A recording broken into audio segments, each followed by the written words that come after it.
ധർമ്മസ്ഥലയിലെ കുഴിക്കലിൽ ഞെട്ടിക്കുന്ന വഴിത്തിരിവുകൾ.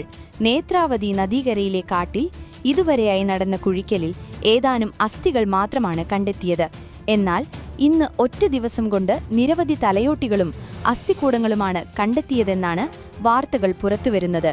ശുചീകരണ തൊഴിലാളി വെളിപ്പെടുത്തിയ കൂട്ടക്കുഴമാടം ഇതാണെന്നാണ് ധർമ്മസ്ഥല ആക്ഷൻ കമ്മിറ്റി പ്രവർത്തകർ സംശയിക്കുന്നത്. എന്നാൽ കേസ് അന്വേഷിക്കുന്ന പ്രത്യേക അന്വേഷണ സംഘം SIT ഇക്കാര്യം സ്ഥിരീകരിച്ചിട്ടില്ല.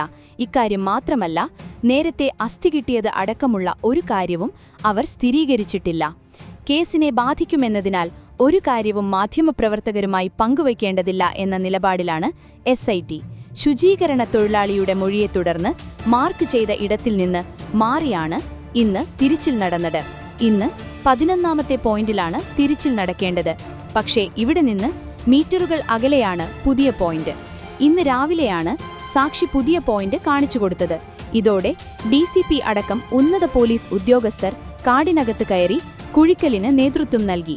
വനം വകുപ്പ് ഉദ്യോഗസ്ഥരും തിരച്ചിൽ നടക്കുന്ന കാടിനകത്തുണ്ട്. തിരിച്ചിൽ നടക്കുന്ന ഭാഗം അളന്ന് അതിര് തിരിച്ചുകെട്ടിയിരിക്കുകയാണ്. സാക്ഷിയുടെയും അഭിഭാഷകന്റെയും സാന്നിധ്യത്തിലാണ് കുഴിക്കൽ നടക്കുന്നത്. ഇങ്ങനെ 3 മീറ്റർ കുഴിച്ചുപോഴാണ് നിരവധി അസ്ഥികൂടങ്ങൾ കണ്ടെത്തിയതെന്നാണ് പറയുന്നത്. SIT ഇത് സ്ഥിരീകരിക്കുന്നില്ലെങ്കിലും ചില കന്നഡ മാധ്യമങ്ങളും ന്യൂസ് 18നും ഈ വിവരം വാർത്തയാക്കിയിട്ടുണ്ട്. ധർമ്മസ്ഥല ആക്ഷൻ കമ്മിറ്റി അംഗങ്ങളും കൂടുതൽ മൃതദേഹാവശിഷ്ടങ്ങൾ കണ്ടെത്തിയത് സമ്മതിക്കുന്നുണ്ട്. പരിശോധന തുടരും. മൃതദേഹങ്ങൾ കുഴിച്ചിട്ടുവെന്ന് പറയുന്ന നേത്രാവതി നദീകര 13 ഭാഗങ്ങളാക്കി തിരിച്ചാണ് പരിശോധന നടത്തുന്നത്. ശുചീകരണ തൊഴിലാളിയുടെ മൊഴി അനുസരിച്ച് സൈറ്റ് നമ്പർ 1ലും 2ലും 3ലും 2 വീതം മൃതദേഹങ്ങളുണ്ട്. സൈറ്റ് നമ്പർ 4ഉം 5ഉം സൈറ്റുകളിൽ ഒരുമിച്ച് 6 മൃതദേഹങ്ങളുണ്ട്. 6, 7, 8 സൈറ്റുകളിലാകെ 8 മൃതദേഹങ്ങളുണ്ട്. സൈറ്റ് നമ്പർ 9ൽ 6 മുതൽ 7 വരെ മൃതദേഹങ്ങളുണ്ട്. സൈറ്റ് നമ്പർ 10ൽ 3 മൃതദേഹങ്ങളുണ്ട്. സൈറ്റ് നമ്പർ 11ൽ 9 മൃതദേഹങ്ങളുണ്ട്. സൈറ്റ് നമ്പർ 12ൽ 4ഓ 5ഓ വരെ മൃതദേഹങ്ങളുണ്ട്. സൈറ്റ് നമ്പർ 13ൽ ഏറ്റവും കൂടുതൽ മൃതദേഹങ്ങളുണ്ടെന്ന് പറയപ്പെടുന്നു. പക്ഷേ ഈ കണക്കിനനുസരിച്ച് മൃതദേഹാവശിഷ്ടങ്ങൾ ലഭിച്ചിട്ടില്ല. സൈറ്റ് നമ്പർ 6ൽ നിന്ന് ഒരു അസ്ഥികൂടം ലഭിച്ചിട്ടുണ്ട്. അതിനുശേഷം ഇപ്പോഴാണ് കൂടുതൽ മൃതദേഹാവശിഷ്ടങ്ങൾ കിട്ടുന്നത്. ഇനി 11, 12, 13 സ്പോട്ടുകളിൽ തിരിച്ചിൽ നടത്താനുണ്ട്. നേരത്തെ ധർമ്മസ്ഥലയിൽ നിന്ന് കണ്ടെത്തിയ അസ്ഥിഭാഗങ്ങൾ ഏതൊക്കെയെന്ന് തിരിച്ചറിഞ്ഞതായും വാർത്തകൾ വരുന്നുണ്ട്. കണ്ടെത്തിയ അസ്ഥികളിൽ 5 എണ്ണം പല്ല്, 1 താടിയെല്ല്, 2 തുടയെല്ല്, ബാക്കിയുള്ളവ പൊട്ടിയ നിലയിലുള്ള അസ്ഥിഭാഗങ്ങളാണ്. ബാക്കിയുള്ള ഭാഗങ്ങൾ ഏതൊക്കെയെന്ന് തിരിച്ചറിയാൻ വിശദമായി ഫോറൻസിക് പരിശോധന നടത്തും. ഇവ പരിശോധിക്കുന്നത് ബാംഗ്ലൂരുവിലെ FSL ലാബിലാണ്. ഇന്ന് കിട്ടിയ അസ്ഥികൂടങ്ങളും അങ്ങോട്ടാണ് കൊണ്ടുപോകുന്നത്. ധർമ്മസ്ഥല മഞ്ജുനാഥ ക്ഷേത്രത്തിന്റെ പരിസരത്തായി ബലാത്സംഗം ചെയ്യപ്പെട്ട നിലയിലും കൈകാൽ വെട്ടിയ നിലയിലും കണ്ടെത്തിയ 100ഓളം മൃതദേഹങ്ങൾ മറവു ചെയ്തുവന്ന ശുചീകരണ തൊഴിലാളിയുടെ വെളിപ്പെടുത്തലിന്റെ ഭാഗമാണ് അന്വേഷണം. ചേർത്തല തിരോധാനി കേസിൽ അന്വേഷണത്തോട് നിസ്സഹകരണം തുടരുന്നു സെബാസ്റ്റ്യൻ. അസ്ഥികൾ കണ്ടെത്തിയതിനെ തുടർന്ന് നടത്തിയ DNA പരിശോധന ഫലം ഇന്ന് വന്നേക്കും. പ്രതി സെബാസ്റ്റ്യന്റെ നിസ്സഹകരണത്താൽ വഴിമുട്ടിയ അന്വേഷണത്തിന് സഹായകമായിരിക്കും ഫലം. ജൈനമ്മ തിരോധന കേസിനു പിന്നാലെ സെബാസ്റ്റ്യന്റെ വീടിന് പരിസരത്ത് നടത്തിയ പരിശോധനയിൽ കണ്ടെത്തിയ അസ്ഥികളുടെ പരിശോധന ഫലമാണ് ഇന്ന് ലഭിക്കുന്നത്. കഴിഞ്ഞ മാസം 28-നാണ് ജൈനമ്മ തിരോധന കേസുമായി ബന്ധപ്പെട്ട് പ്രതി സെബാസ്റ്റ്യനുമായി വീട്ടിലെത്തി പരിശോധന നടത്തിയത്. ഈ പരിശോധനയിലാണ് വീടിന് സമീപത്തു നിന്ന് കത്തിക്കലിഞ്ഞ നിലയിൽ അസ്ഥികൾ ക്രൈംബ്രാഞ്ച് സംഘം കണ്ടെത്തുന്നത്. ഈ അസ്ഥികളാണ് DNA പരിശോധനയ്ക്ക് അയച്ചിരുന്നത്. അതേസമയം സെബാസ്റ്റ്യന്റെ കസ്റ്റഡി കാലാവധി നാളെ അവസാനിക്കും. അതിനുള്ളിൽ DNA ഫലം ലഭിച്ചാൽ ചോദ്യം ചെയ്യലിൽ അന്വേഷണ സംഘത്തിന് കൂടുതൽ സഹായകമാകും. കേസുമായി ബന്ധപ്പെട്ട് ഒരു കാര്യവും തുറന്നു പറയാൻ സെബാസ്റ്റ്യൻ തയ്യാറായിട്ടില്ല. നിലവിൽ കണ്ടെത്തിയ അസ്ഥികഷ്ണങ്ങൾ ജൈനമ്മയുടേതാണെന്നായിരുന്നു അന്വേഷണ സംഘത്തിന്റെ നിഗമനം. എന്നാൽ പിന്നീട് 2 സ്ത്രീകളുടെ കൂടി തിരോധന കേസുകളിൽ സെബാസ്റ്റ്യന് പങ്കുണ്ടെന്ന് കണ്ടെത്തിയതോടെ അസ്ഥി ഇവരുടേതാകാമെന്ന നിഗമനത്തിലേക്ക് എത്തി. ചേർത്തല ശാസ്താംകവല സ്വദേശി ഐഷയെ സെബാസ്റ്റ്യൻ കൊലപ്പെടുത്തിയതാണെന്ന സംശയം ബലപ്പെട്ടതോടെ ഐഷയുടെ തിരോധന കേസ് പുനരന്വേഷിക്കാനും പോലീസ് തീരുമാനിച്ചു. കേസിൽ നിർണായക സാക്ഷിയായ റോസമ്മയുടെ മൊഴി വീണ്ടും രേഖപ്പെടുത്തും.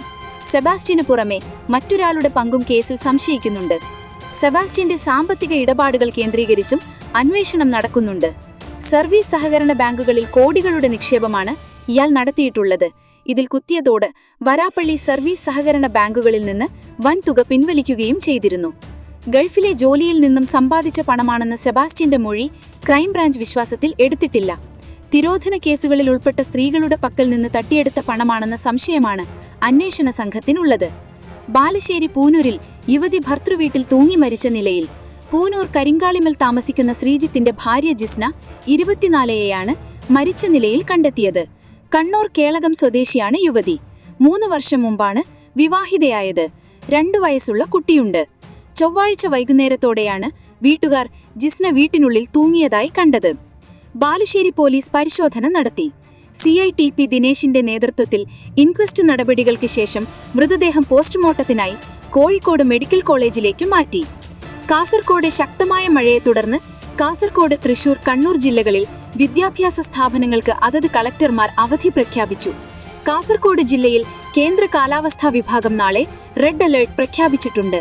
ജനസുരക്ഷയെ മുൻനിർത്തി ഓഗസ്റ്റ് 6 ബുധനാഴ്ച ജില്ലയിലെ എല്ലാ വിദ്യാഭ്യാസ സ്ഥാപനങ്ങൾക്കും ജില്ലാ കളക്ടർ അവധി പ്രഖ്യാപിച്ചു. ജില്ലയിലെ സ്കൂളുകൾ, കോളേജുകൾ, പ്രൊഫഷണൽ കോളേജുകൾ, കേന്ദ്രീയ വിദ്യാലയങ്ങൾ, ട്യൂഷൻ സെന്ററുകൾ, മതപഠന സ്ഥാപനങ്ങൾ, അങ്കണവാടികൾ, സ്പെഷ്യൽ ക്ലാസുകൾ എന്നിവയ്ക്ക് അവധി ബാധകമാണ്. മുൻപ് പ്രഖ്യാപിച്ച എല്ലാ പരീക്ഷകളും, പ്രൊഫഷണൽ, സർവകലാശാല പരീക്ഷകൾ, മറ്റു വകുപ്പ് പരീക്ഷകൾ ഉൾപ്പെടെ നിശ്ചിച്ച പ്രകാരം തന്നെ നടക്കുന്നതാണ്. പരീക്ഷാ സമയങ്ങളിൽ മാറ്റമില്ല. തൃശൂർ ജില്ലയിലെ വിദ്യാഭ്യാസ സ്ഥാപനങ്ങൾക്കും നാളെ ഓഗസ്റ്റ് 6 അവധിയാണ്. തൃശൂർ ജില്ലയിൽ ശക്തമായ മഴ തുടരുന്നതിനാൽ മുൻകരുതൽ നടപടിയുടെ ഭാഗമായി നാളെ ഓഗസ്റ്റ് 6 ജില്ലയിലെ പ്രൊഫഷണൽ കോളേജുകൾ ഉൾപ്പെടെയുള്ള എല്ലാ വിദ്യാഭ്യാസ സ്ഥാപനങ്ങൾക്കും അവധി പ്രഖ്യാപിച്ചത്. CBSE, ICSE, കേന്ദ്രീയ വിദ്യാലയങ്ങൾ, അങ്കണവാടികൾ, മതപഠന സ്ഥാപനങ്ങൾ, ട്യൂഷൻ സെന്ററുകൾ, സ്പെഷ്യൽ ക്ലാസുകൾ ഉൾപ്പെടെയുള്ള എല്ലാ വിദ്യാഭ്യാസ സ്ഥാപനങ്ങൾക്കും അവധി ബാധകമാണ്. മുൻകൂട്ടി നിശ്ചയിച്ച പരീക്ഷകൾക്കും അഭിമുഖങ്ങൾക്കും മാറ്റമുണ്ടായിരിക്കുന്നതല്ല. കണ്ണൂർ ജില്ലയിൽ റെഡ് അലേർട്ട് പ്രഖ്യാപിച്ചതിനാൽ ജില്ലയിലെ സ്കൂളുകൾ, അങ്കണവാടികൾ, മതപഠന സ്ഥാപനങ്ങൾ, ട്യൂഷൻ സെന്ററുകൾ, സ്പെഷ്യൽ ക്ലാസുകൾ ഉൾപ്പെടെയുള്ള എല്ലാ വിദ്യാഭ്യാസ സ്ഥാപനങ്ങൾക്കും 2025 ഓഗസ്റ്റ് 6 ബുധനാഴ്ച വിവരം കളക്ടർ അറിയിച്ചിരിക്കുന്നു.